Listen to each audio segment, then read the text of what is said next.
तो दोस्तों किताब मेरे सामने फिर से वही है जो हम पिछली बार लेकर आए थे, द साइकोलॉजी ऑफ मनी। इतनी बढ़िया किताब है ना।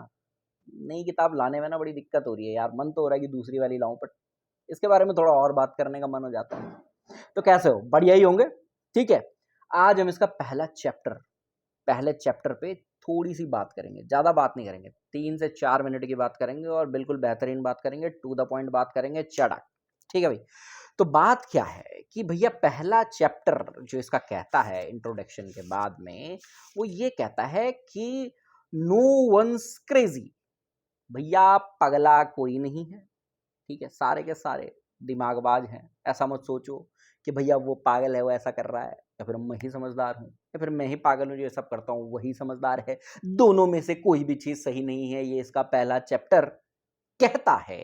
तो क्या कहता है, your personal experience with money make up may be by 0.00000 पता नहीं कितने 0.1% of what's happened in the world, but may be 80% of how you think the world works.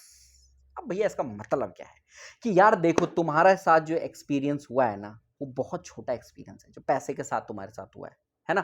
मतलब ये लगा लो कि अगर एक सिंपल एक हिंदी की कहावत से इसको रिलेट कर देता हूँ कि भैया ऐसा है कि हर पत्थर पे अगर सर टकराओगे, ठीक है, तो सर तुम्हारा ही टूटेगा। हर पत्थर पे अगर पैर मारोगे तो पैर तुम्हारा ही टूटेगा। देखो अब समझना, इस बात को बहुत प्यार से समझाता हूँ कि अगर देखो पैसों के लेके जो तुम्हारा जो एक्सपीरियंस है, तुम्हारा मतलब मैंने आज इन्वेस्ट किया, उसमें मुझे फायदा हुआ या नुकसान हुआ, कुछ भी हो सकता है।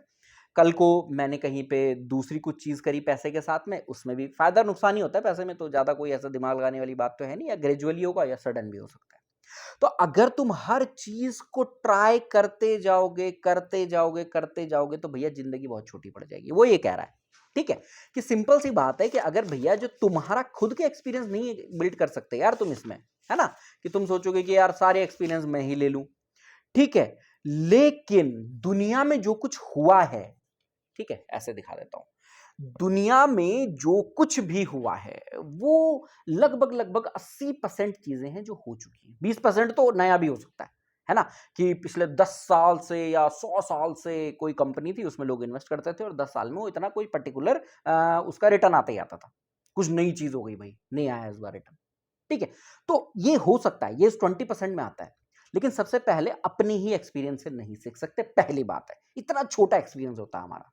तो बेहतर है कि ट्रेंड्स को फॉलो करो, है ना, ट्रेंड्स को फॉलो करो, सीखो जो दुनिया ने एक्सपीरियंस कमाया है। जो चार बस जिंदगी भर मतलब अपने एक्सपेरिमेंट करने के चक्कर में ऐसा ना हो जिंदगी खत्म हो जाए। तो भैया जो लोगों ने एक्सपेरिमेंट किए हैं या एक्सपीरियंसेस लिए हैं, उन एक्सपीरियंसेस सीखो और आगे का काम करो। समझ गए। अब दूसरी चीज है कि भैया जो एक्सपीरियंसेस है उनको फॉलो करना है, और दूसरी चीज है कि तुम्हारे एक्सपीरियंस कम है। यहां तक तुम्हें समझ में आ गया। और हर कोई पागल नहीं है। देखो इसमें दो तरह की कहानियां इसके अंदर वो बताता है कि यार किसी की जो बहुत ज्यादा इंटरेस्टिंग जो चीज है कि मतलब उसने पता नहीं क्या ही कर दिया, वो एक आदमी के लिए पागलपन हो सकता है, लेकिन किसी और कंटेक्स्ट में वो किसी के लिए बहुत अच्छी बात भी हो सकती है। देखो समझो, अगर मैं बोलूं कि एक परसों ही यार मैं एक मूवी, कौन सी मूवी थी, मैं एक मूवी देख रहा था, बहुत बढ़िया बात उसने बताई। देखो इससे सीधे रिलेट कर देगी होगा कि peace is a hypothetical thing. Peace is a hypothetical thing, कि भैया ये असलियत में कोई चीज नहीं है। ऐसे ही है पागलपन भी, कि ये असलियत में चीज नहीं है कोई, ठीक है। मतलब कतई मेंटल आदमी मिल गया तो अलग चीज है, इसके फ्यूज उड़ रखे हैं। एक नॉर्मल आदमी की मैं बात कर रहा हूँ, ठीक है, जो कि कुछ अच्छा कर रहा है, काफी हाई अचीवर है, लो अचीवर है, जो भी है। लेकिन पागलपन एक हाइपोथेटिकल चीज है, और पीस उसमें मूवी में बताया कि हाइपोथेटिकल चीज है।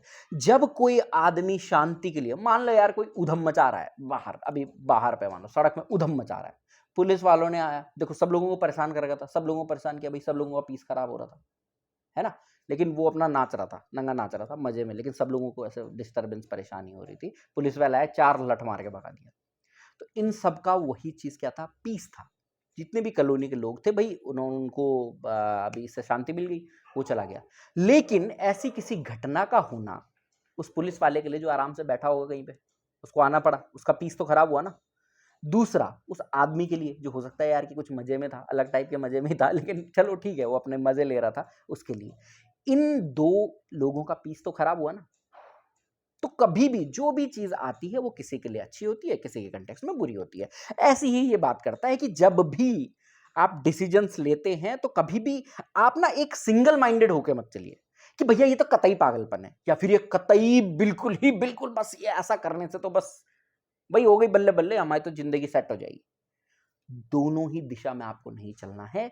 आपको लोगों के एक्सपीरियंसेस को, आपको लोगों की बातों को लगातार फॉलो करते जाना है कि भैया यहाँ पे, यहाँ तक ये ठीक था, यहाँ पे गड़बड़ा रहा है, यहाँ तक भी ठीक है, यहाँ फिर गड़बड़ा रहा है।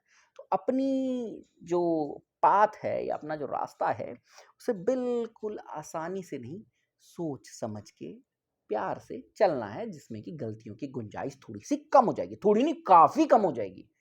लेकिन रिजिडनेस आपको गिरा देगी। तो पैसों के साथ भैया ऐसा बिल्कुल नहीं कि ये ऐसे ही बस शेयर मार्केट में इन्वेस्ट करके ही पैसा आता है, नहीं, या फिर इंफ्रास्ट्रक्चर में इन्वेस्ट करके ही पैसा आता है, नहीं, या फिर मेरे एफडी अकाउंट में जो फिक्स्ड मिलता है, नहीं।